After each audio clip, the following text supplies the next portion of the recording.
அனைவருக்கும் வணக்கம். குடும்பக்கதை பகுதி 3. எழுத்தாளர் லக்ஷ்மி அவர்களின் வைரம் எங்கே என்ற கதையின் பாகம் 3 இப்பொழுது தொடரப்போகும் நான் உங்கள் சுகந்தி. வாங்க கதைக்குள்ளே போகலாம். ரொம்ப சுவாரஸ்யமாக இருக்கும். திடுக்கிட்டு எழுந்து உட்கார்ந்தான் நரேந்திரன். பொழுது விடிந்தது. வெளிச்சம் நன்றாக பரவத் தொடங்கியிருந்தது. விடியும் முன்பே எழுந்துவிடும் பழக்கப்பட்டவன் நரேந்திரன்.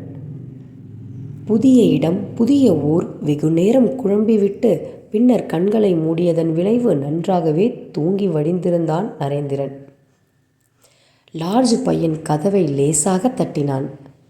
காஃபி டிஃபன் சாப்பிட கீழே வரீங்களா, இல்லை ரூமுக்கு கொண்டு வரவா?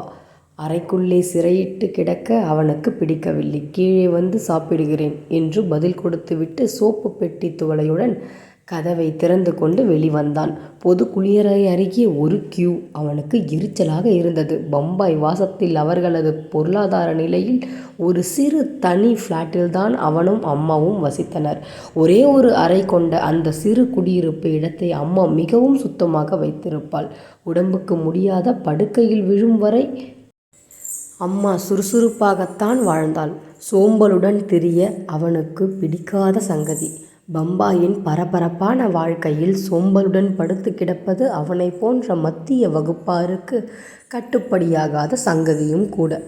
பிதுக்கி வைத்த பற்பசையுடன் பிரஷை வாயிலிட்டு கொண்டு தேய்த்தபடி வராந்தாவை அலைந்தான் நரேந்திரன். கடைசியாக உள்ளே சென்ற குண்டு மனிதர் ஆ ஊ என்று சத்தமிட்டு பின் மெல்ல வெளியே வந்தார். உள்ளே கால் வைக்க முடியாதபடி சோப்பு நுரையையும் தண்ணீரையும் மிகவும் அதிகமாக ஊற்றிவிட்டு போயிருந்தார். ஒரு வழியாக பல் துலக்கி குளியலை முடித்து கொண்டான். முதல் நாள் அணிந்த உடைகளை மடித்து பத்திரமாக பெட்டிக்குள் வைத்துவிட்டு வேறு ஒரு பேண்ட் சட்டையை எடுத்து அணிந்து கொண்டான் நரேந்திரன். கிராப்பை வாரி ஒழுங்கு செய்து கொண்டு பெட்டியிலிருந்த தன் கையிருப்பை கணக்கிட்டு பார்த்து கொண்டான். இந்த லார்ஜ் வாசத்தில் சிக்கனமாக செலவு செய்து 2 வார காலத்தை சுலபமாக ஓட்ட முடியும்.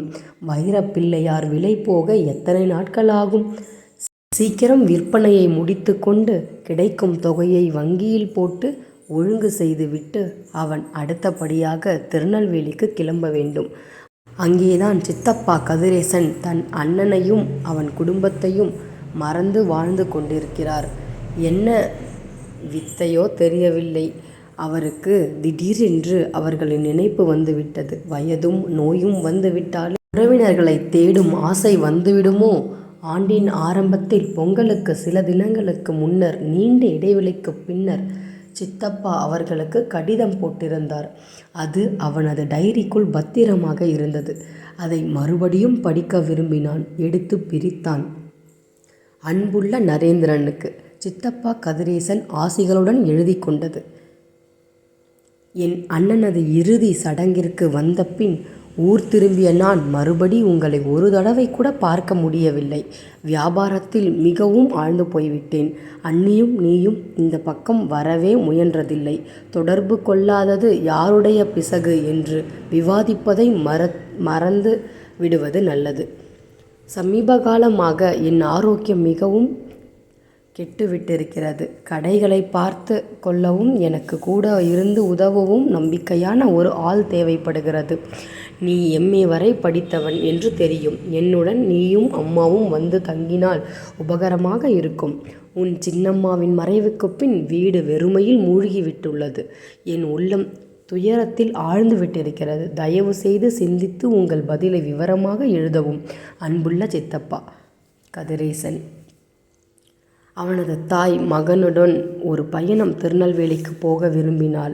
அதற்குள் உடல் நலம் கெட்டு அந்த ஆசை பூர்த்தி செய்து கொள்ளாத அவள் போய் சேர்ந்து விட்டாள்.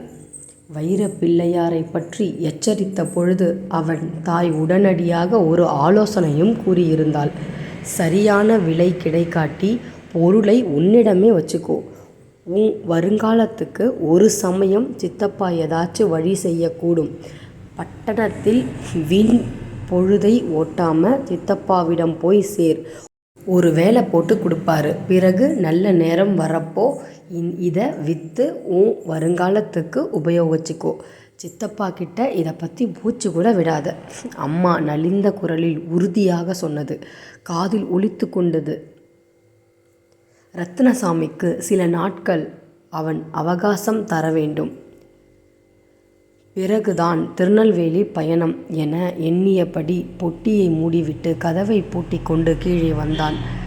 சாப்பாட்டு அறையில் கூட்டம் நிறைய தொடங்கியிருந்தது. வேலைக்கு கிளம்பும் ஊழியர்கள், லாட்ஜில் தங்கியிருந்த ஒரு சிலரும் காஃபி பலகாரத்திற்கு ஆஜராகி விட்டிருந்தனர். ஓரமாக கிடந்த மேஜை அருகே வந்து உட்கார்ந்து கொண்டான் நரேந்திரன். மசாலா தோசை, காஃபி என்று பையனிடம் சொல்லிவிட்டு எதிரே உட்கார்ந்திருந்த மனிதனிடம் பேச பிரியமின்றி ஜன்னலை பார்த்து கொண்டிருந்தான். லார்ஜை போலத்தான் காஃபி பலகாரமும் இருந்தது. லேசான ஊசல் வாசனையுடன் கருகிய எண்ணெயும் மணத்த தோசையை அவனால் தின்ன முடியவில்லை. கருத்த நீர் போல தெரிந்த காஃபி பார்க்க மிக அருவருப்பாக இருந்தது. ஒரு வாய் பகிர்ந்துவிட்டு அங்கேயே வைத்துவிட்டு கிளம்பிவிட்டான் நரேந்திரன். சென்னையில் அவனுக்கு உறவினர்களும் யாருமே கிடையாது, நண்பர்களும் இல்லை. பாதையோரமாக நின்று டைரியை புரட்டிய போது ஒரு முகவரி கண்டுபிடித்தான். சில ஆண்டுகளுக்கு முன்னர் பம்பாயில் அவன் சந்தித்து தோழமை கொண்ட ஒரு தமிழ் இளைஞன். அவர்கள் வீட்டிலேயே 2 நாட்கள் தங்கிவிட்டு போன ராமமூர்த்தியை போய் பார்த்தால் புரசைவாக்கம் பவானி அம்மன் தெரு 12வது எண் வீட்டிற்கு கிளம்பினான். அங்கே போய் வருவதற்குள் நேரம் சரியாக இருக்கும் என்று நினைத்தான். ரத்னசாமியை அவரது கடையிலேயே சந்தித்து பேசிட வேண்டும் என்று எண்ணியபடி ஆட்டோ ஒன்றை பிடித்து கொண்டான். புரசைவாக்கத்திலிருந்த பவானி அம்மன் தெருவை கண்டுபிடிப்பதற்குள் நகரத்தையே ஒரு முறை வலம் வந்து விட்டார் ஆட்டோக்காரர். அவன் எதிர்பார்த்தது போலவே அது நகரத்தின் நெருக்கமான சந்துக்களில் ஒன்றல்ல, புத்தம் புது வீடுகள் கொண்டதொரு குடியிருப்பு பகுதியாக இருந்தது. 12வது எண் வீடு மிக அழகானதொரு குட்டி பங்களா. அழைப்பு மணியை தொடும் முன் உள்ளே இருந்த நாயின் பயங்கரமான குரைப்பை கேட்டு பதறி போனேன். யார் அது? அதட்டியபடி பருமனான ஒரு பெண்மணி, வியர்வையில் நெற்றி மீது பரவிவிட்ட குங்குமம் பொட்டு, இடையில் பட்டுச்சேலையுமாக எட்டி பார்த்தால் பயங்கரமாக குரைத்த நாய் ஒரு சிறு பொமேரியன் குட்டி. எஜமானிக்கு பின்னிருந்து அவனை கோபமாக முறைத்தது. நாயை அள்ளி எடுத்து அணைத்து கொண்டாள் அவள். அவனை சந்தேகத்துடன் உற்று பார்த்தாள். ராமமூர்த்தி வீடு இதுதானே? மெல்லிய குரலில் விசாரித்தான். இந்த பெயரில் இங்கே யாரும் கிடையாது, தவறான இடத்திற்கு வந்திருக்கீங்க. அக்கம் பக்கத்தார விசாரிச்சுக்கோங்க. படபடத்த அவள் படார் என கதவை அடைத்து கொண்டு போய் விட்டாள். அருகில் இருந்ததொரு வெற்றிலை பாக்கு கடையில் குளிர்பானம் வாங்கி அருந்திய போதுதான் சங்கதி தெரிந்தது. அங்கிருந்த ஓட்டு வீடுகளை எல்லாம் வாங்கி இடித்து தள்ளி குட்டி பங்களாக்களாக கட்டி அதிக விலைக்கு விற்று ஒரு கான்ட்ராக்டர் பெருத்த பணக்காரராகி விட்டார் என்று கடைக்காரர் சொன்னார். ஓட்டு வீட்டில் வசித்த ராமமூர்த்தி இப்பொழுது எங்கே போய்விட்டான்? இத்தனை பெரிய நகரத்தில் அவனை தேடி கொண்டு எங்கே போவது? சலிப்புடன் திரும்பினான். அதற்குள் நேரம் 10 மணியை நெருங்கிவிட்டது. பஸ்ஸை விட்டு இறங்கி மேலே நடந்து அந்த கடைக்கு முன் வந்து நின்றான். வா தம்பி வா. பலத்த வரவேற்பு கொடுத்தார் ரத்னசாமி. அவரது மகிழ்ச்சி ததும்பிய முகத்தில் கண்டதும் அவனுக்கு கவலைகள் மாயமாகின. மனதில் தெம்பு ஏற்பட்டது. வா உள்ளே வா. வா உள்ளே, ஒரு சில நிமிஷங்கள் அவகாசம் கொடு, வந்துட்டேன் என்றபடி அவர் மேஜை இழுப்பறையின்றி ஒரு ஊதுபத்தியை எடுத்து கொளுத்தி சுவற்றில் தொங்கிக் கொண்டிருந்த மகாலட்சுமி படத்தின் சட்டத்திலே சொருகினார். கையெடுத்து கும்பிட்டு வணங்கினார். அவன் பக்கம் திரும்பி பெரிதாக சிரித்தார். உனக்கு தெய்வ நம்பிக்கை உண்டாப்பா? இந்த காலத்து இளைஞர்கள் சிலர் நாத்திகம் பேசுகிறாங்க. நான் பழைய காலத்து கட்ட சாமி பூதன்னு நம்புகிறேன். என் மகள் கங்காவுக்கு கடவுள் பக்தி ரொம்ப அதிகம் என்று சிரித்தார். உட்காருப்பா, இப்போ தான் உன்னை பற்றி நினச்சேன், நீ வந்துட்ட. உனக்கு ஆயுசு 100. தாகத்துக்கு ஏதாச்சும் குடிக்கிறியா அப்படிங்கிற மாதிரி பரிவுடன் கேட்டார். நாற்காலி ஒன்றில் அமர்ந்தான். அவனது நெஞ்சு தீவிரமாக துடித்தது. தந்தையின் நண்பரான ரத்னசாமியை அவன் சந்தேகிப்பது சரியா? அதெல்லாம் தேவையில்லை. உங்களை பார்த்துவிட்டு போக வந்தேன் முனங்கினான் நரேந்திரன். புரிகிறது உன் கவலை. நீ என் ஆருயிர் நண்பனின் மகன். உனக்கு உதவ வேண்டியது என் கடமை. நீ ஒரு வாரமாவது எனக்கு அவகாசம் தரணும். அவசரப்படக்கூடாது. நீ என்ன காட்டிலாயிருக்க? பட்டணத்தில் பொழுது வேகமாக ஓடிவிடும். அடடா, சொல்ல மறந்துட்ட. நீ இங்க இருக்கிற வர தினமும் ராத்திரி என் வீட்டுக்கு சாப்பிட வந்துடணும் என்றார் உரிமை தோனியில் குரலில். எதுக்கு உங்களுக்கு சிரமம்? புன்னகைத்தான் அவன். கங்கா சமைக்கிறா, நீ சாப்பிட போற. இதில் எனக்கு என்ன சிரமம்? கூச்சப்படாத தம்பி. எங்கள் வீட்டை உன் வீடா நினச்சிக்கோ.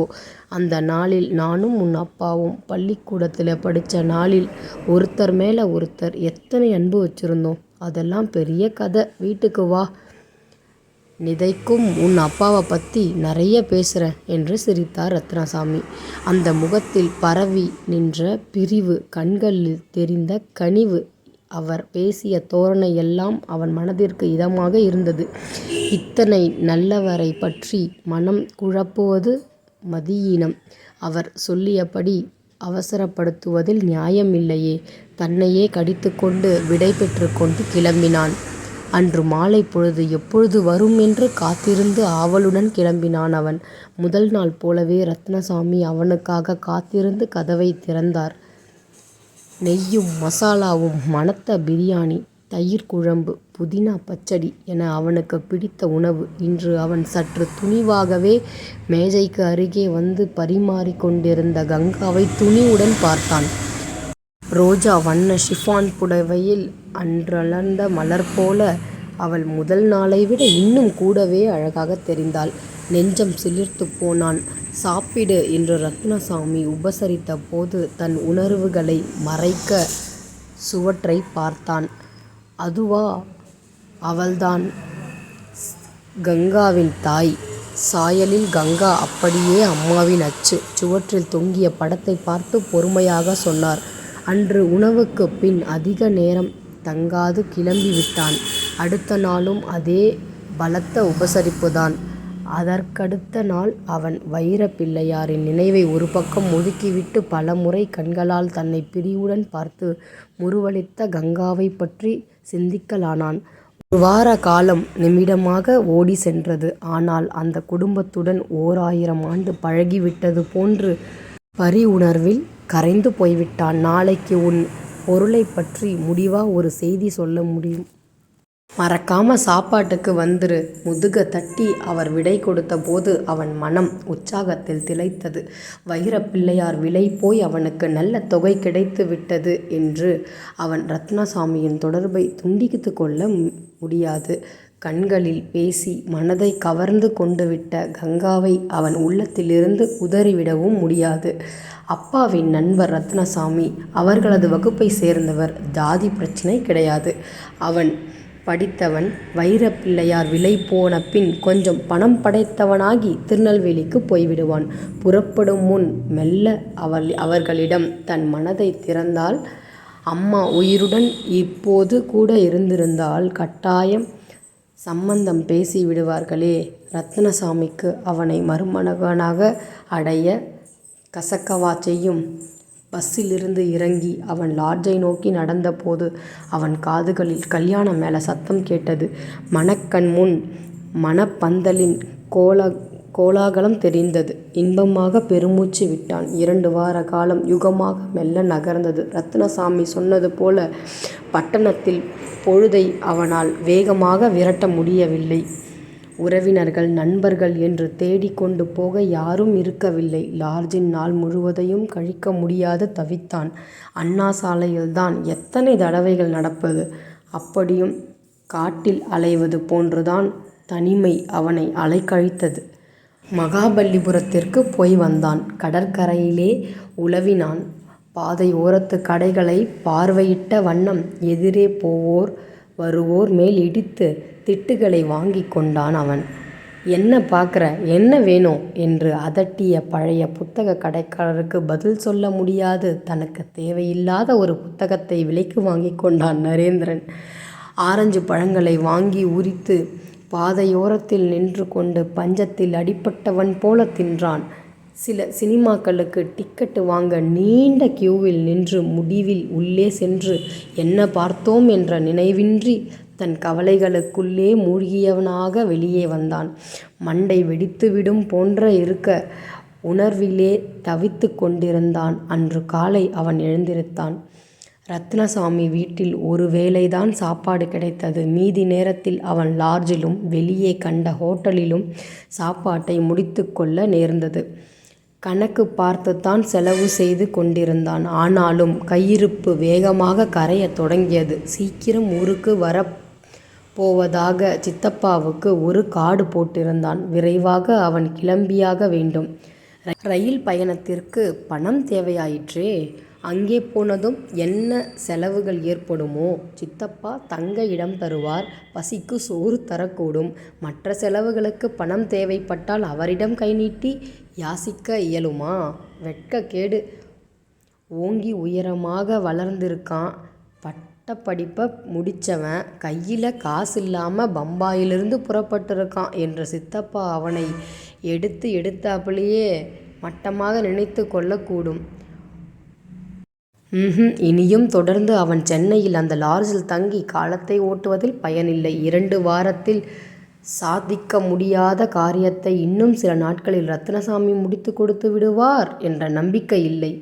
அன்று இரவு அவர் வீட்டுக்கு சாப்பிடப் போகும்பொழுது கட்டாயம் கொடுத்த பொருட்களை திரும்பி கேட்டு வாங்கி வந்துவிட வேண்டும். அம்மா சொல்லியபடி சித்தப்பாவுக்கு பிள்ளையாரை பற்றி சொல்லாது ரகசியமாக வைத்து வேலை வந்த போது அதனை விற்று முதலாக்க வேண்டும்.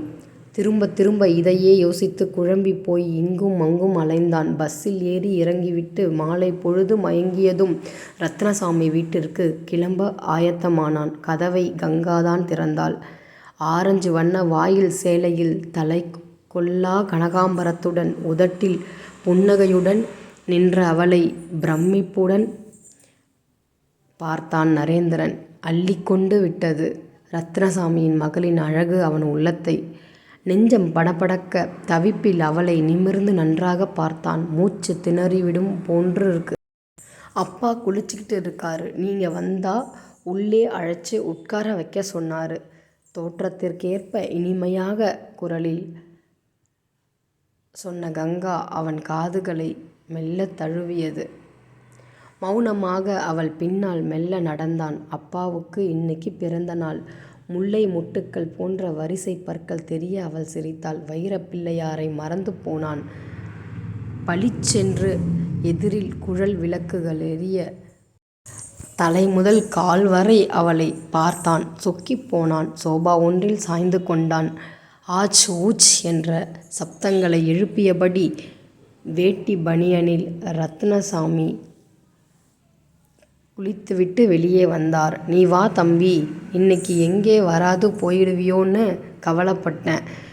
கொஞ்ச நேரம் காத்துட்டு இப்போதான் குளிக்க போனேன். இன்னைக்கு இந்த கிழ குழந்தைக்கு 63வது வயது பிறந்த நாள். கட்டாய பிறந்த நாள் கொண்டாடணும்னு கங்கா பிடிவாதம் செய்தாள்.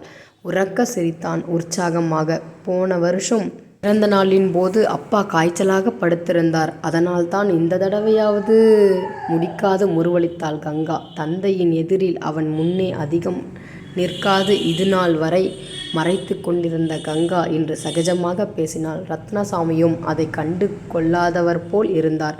இன்றைக்கு புது வேட்டியும் பனியனும் போட்டுக்கணும் கங்காவின் உத்தரவு. பிள்ளை இல்லா வீட்டில் கிழவன் துள்ளி விளையாடுறான்னு சொல்லுவாங்க. கங்காவுக்கு கல்யாணமாகி இந்த வீட்டில் ஒரு குழந்தை தவழும் வரை இந்த கிழவன் விளையாடணும் போல இருக்கு. அப்படித்தானே அம்மா? வேடிக்கையாக பேசினார். உற்சாகமாக சிரித்தார். செவேல் என்று முகம் சிவக்க தன்னை அன்போடு கங்கா பார்த்ததை கண்டு பரவசமாகி போனான் நரேந்திரன். நீயும் வந்து உட்காருமா, எல்லோரும் சேர்ந்து சாப்பிடலாம். அப்பா உத்தரவிட்டதும் சாப்பாடு பாத்திரங்களை மேஜை நடுவில் கொண்டு வந்து வைத்துவிட்டு நரேந்திரன் எதிரில் அவள் உட்கார்ந்து கொண்டாள். மூவரும் தங்களுக்கு வேண்டியதை எடுத்து போட்டுக்கொண்டு சாப்பிடத் தொடங்கினார்கள். அப்பா மோர்க்குழம்பு போட்டுக்கோங்க, உங்களுக்கு பிடிச்ச கத்திரிக்காய் பொரியல் செய்திருக்கேன், அதையும் நிறைய வச்சுக்கோங்க. கொஞ்சியபடி தந்தைக்கு உபசாரம் செய்தாள். உங்களுக்குத்தான் எடுத்து போட்டுக்கோங்க என்று அவளது கண்கள் நரேந்திரனை பரிவோடு உபசாரம் செய்தன. மிக்க நெருக்கமாகிவிட்ட அவளது அருகாமையில் அவன் மகிழ்ச்சியில் திளைத்து போனான். அவளது அழகிய முகத்தையே பார்த்தபடி உணவை மெல்ல விழுங்கிக் கொண்டிருந்தான் நரேந்திரன். ரத்னசாமியிடம் பேச வந்த சங்கதியை முற்றிலும் மறந்தே போனான். கையை கழுவிக்கொண்டு கூடத்தில் வந்து உட்கார்ந்தவன் அருகே பால் பாயாசம் கிண்ணத்தை கொண்டு வந்து வைத்தாள் கங்கா. ராஜவம்சத்தினர்கள்தான் பாயாசத்தை கடைசியில் சாப்பிடுவார்களாம். கங்காவுக்கு நாங்க ராஜகுலோன்னு நினப்பு. இப்போ நீயும் ராஜாவாயிட்ட, சாப்பிடு. உற்சாகமாக பச்சிலம் பிள்ளை போல கலகலவென்று சிரித்தார் ரத்னசாமி.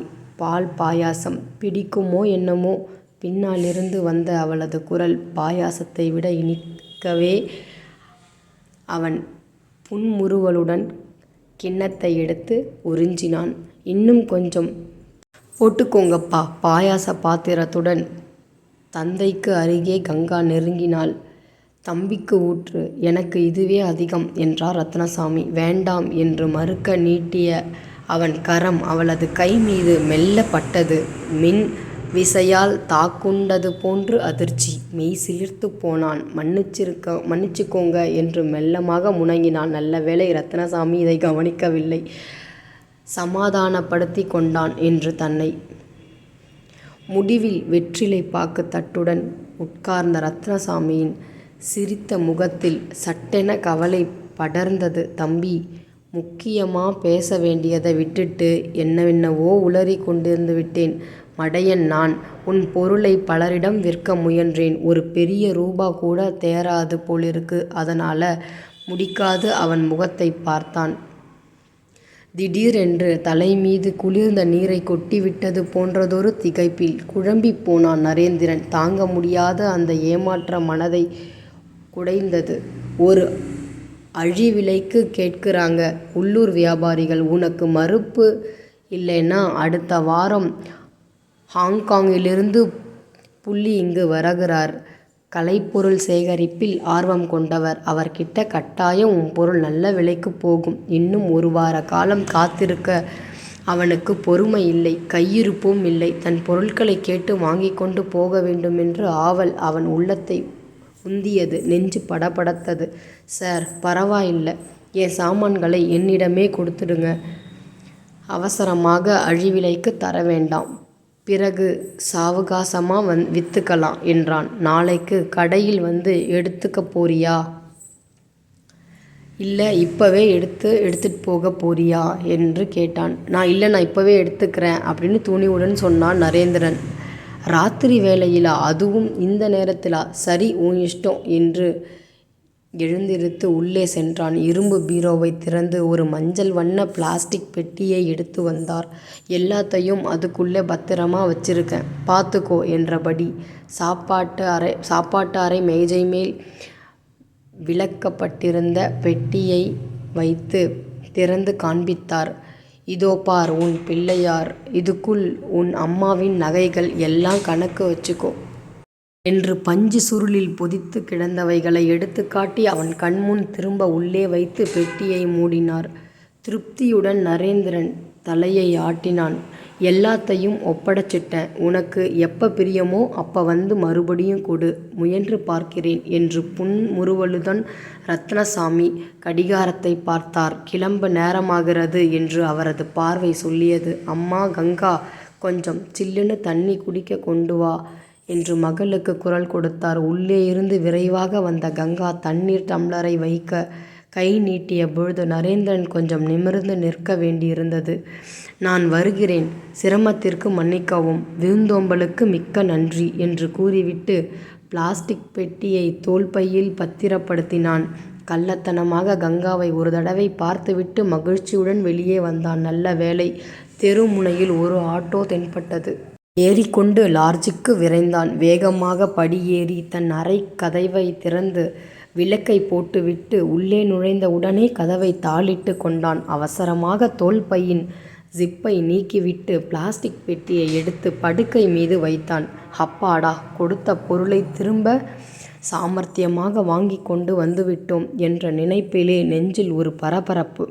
மெல்ல பெட்டியை திறந்து பஞ்சு சுருள் பொதித்த கிடந்த பொருட்களை ஒவ்வொன்றாக எடுத்து படுக்கை மீது வைத்தான். அம்மாவின் நகைகள் எல்லாம் ஒன்றன் பின் ஒன்றாக வெளிவந்தன. ஆனால் பிள்ளையாரை காணவில்லை.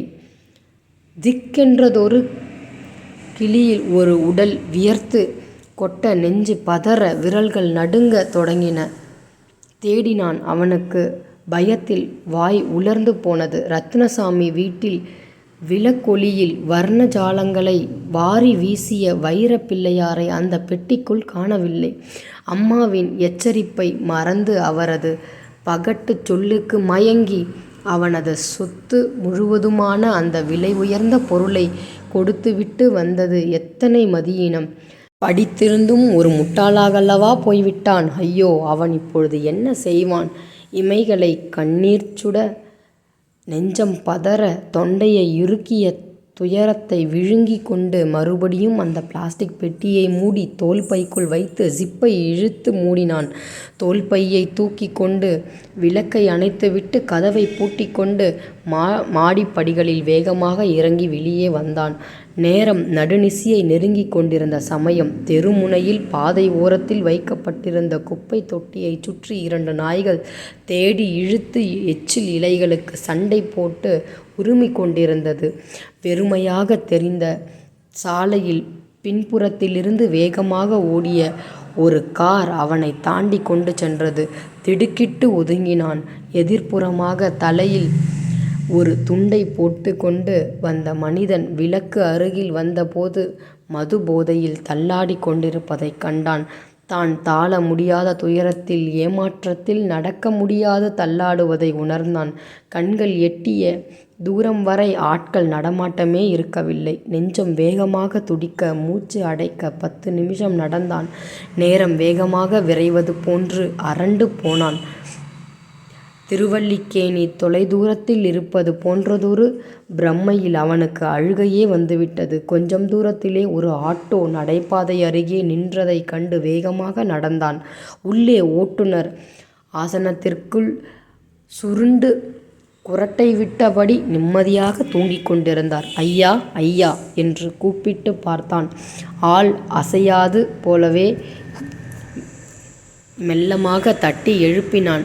திடுக்கிட்டு எழுந்து உட்கார்ந்த ஓட்டுநர் அவனை தூக்கம் நிறைந்த கண்களால் வெறித்து பார்த்தார். திருவல்லிக்கேணி வர முடியுமா ஐயா? கேட்ட பணம் தருகிறேன், ரொம்ப அவசரம் என்று கெஞ்சினான் நரேந்திரன். விடியற் காலை சவாரி ஒன்றுக்காக இங்கே காத்துக்கிட்டு இருக்கேன், அங்கெல்லாம் இப்போ வர முடியாது என்று கூறிவிட்டு மறுபடியும் ஆசனத்திலே முடங்கி கொண்டு தூங்கிவிட்டார் அந்த ஓட்டுநர். ஏமாற்றம் தாளாத நரேந்திரன் மேலே நடந்தான். வண்டி எதுவும் கிடைக்காவிடில் ரத்னசாமி வீட்டிற்கு நடந்தே போய்விட வேண்டும் என்றதொரு ஆத்திரத்துடன் மேலே விரைந்தான். சற்று தூரத்தில் ஒரு ரிக்ஷா வண்டி பாதை ஓரத்தில் நின்று கொண்டிருந்ததை கண்டான். ரிக்ஷாக்காரன் உட்கார்ந்த நிலையில் வண்டிக்குள் தூங்கிக் கொண்டு ஆடிக்கொண்டிருந்தான். ஐயா, ஐயா மறுபடியும் குரல் கேட்டது. மெல்ல தட்டி அவனை எழுப்பினான். திருவல்லிக்கேணிக்கு சவாரி வர முடியுமா? கேட்டதை கொடுக்கிறேன். நரேந்திரன் குரல் கெஞ்சி குழைந்தது. 10 ரூபா தருவியா என்றதும் தலையை ஆட்டினான். அப்பாடா என்றதொரு சிறு நிம்மதி. ஏறி உட்கார்ந்தான். ஏறி உட்காரு, விளக்க போடுற என்று கூறிவிட்டு ரிக்ஷாக்காரன் ஆயத்தமானான். நரேந்திரனுக்கு ஒரே அவசரம். ஆனால் அந்த பழைய ரிக்ஷா ஆடிக்கொண்டு மெல்ல நகர்ந்தது. ரக்கை கட்டிக்கொண்டு பறக்க மாட்டோமா என்ற ஆதங்கத்தில் வழி நெடுக்கெல்லாம் துடியாக துடித்து போனான். ஒரு வழியாக வண்டி ரத்னசாமியின் வீடு வாயிலை அடைந்தது. பேசிய கூலியை வாங்கி கொண்டு மேலே காத்திருக்க முடியாது என்று மறுத்துவிட்டு ரிக்ஷாக்காரன் புறப்பட்டு போய்விட்டான். வைரப்பிள்ளையாரை பற்றிய நினைப்பில் அவன் திரும்பப் போவதை பற்றி கவலைப்படவில்லை. பூட்டப்பட்டிருந்த கேட்டின் முகப்பிலிருந்து அழைப்பு மணி பொத்தானை அழுத்தமாக அழுத்தினான். கனகனவென்று சத்தம் தெருவின் முனை வரை கேட்டது. யாரது என்று ரத்னசாமியின் அதட்டல் குரல் உள்ளே இருந்து வந்தது. சில வினாடிகளில் வாசலின் விளக்கு பளிச்சென்று எரிந்தது. ரத்னசாமி கதவை திறந்தார். கேட் அருகே வந்து, என்னப்பா தம்பி, இந்த வேளையில் வந்து தொந்தரவு செய்கிற, என்ன வேணும்? காரமாக கேட்டார். தயவு செய்து கேட்டை திறங்கள், உள்ளே வந்து சொல்கிறேன். வாசலில் நின்றபடி பேசுகின்ற சங்கதி அல்ல என்றான் பிடிவாதமாக நரேந்திரன். அரை மனதுடன் கேட்டை திறந்தார். அவன் உள்ளே வந்ததும் கதவை தாளிட்டு விட்டு கூடத்தில் குழல் விளக்கை பொருத்தினார். உள்பக்கத்திலிருந்து எட்டி பார்த்த கங்காவை கோபத்துடன் வெறித்தான் நரேந்திரன். திருட்டு கள்ளி, அப்பாவுக்கு ஏத்த மகள், பரிவான பார்வையும் புன்னகையுமாக நாடகம் போட்டுட்டியே என்று பற்களை கடித்து கொண்டான். என்னப்பா சங்கதி? நாளைக்கு கடைக்கு சீக்கிரம் போகணும், அதனால் என் தூக்கத்தை கெடுக்காத. வந்ததை சொல்லிட்டு கிளம்பு, அதட்டலாக சொன்னார் ரத்னசாமி. அவர் முகத்தில் இவ்வளவு நாட்களாக தேங்கி நின்ற சிநேக பாவம் மறைந்து கடுமை அப்பிக்கொண்டு விட்டது. இங்கே அதிக நேரம் தங்கணும்னு உத்தேசம் இல்லை சார்.